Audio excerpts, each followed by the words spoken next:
He leaves India and goes to America, and in the state of Oregon, he starts his own village called as Rajneesh. Later on, the American government arrests him and puts him behind bar. And then Rajneesh alleges that in the prison, the US government gave him slow poison. Imagine Almighty God being slow poison.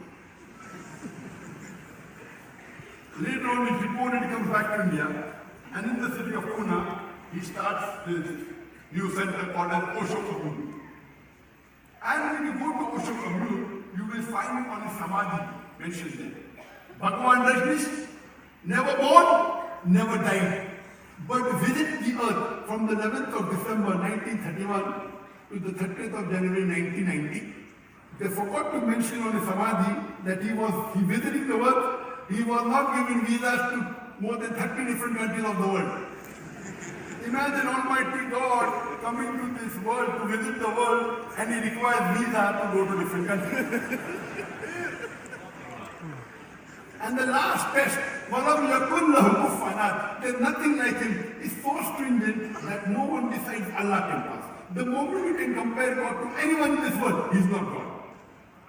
Rajneesh, we know that there are two eyes, one nose, one mouth, one beard. The moment you can compare God to anything in this world, He is not God. وَلَمْ يَكُنْ لَهُ كُفُوًا أَحَدٌ. For example, someone says that Almighty God is 1,000 times as strong as Arnold Schwarzenegger.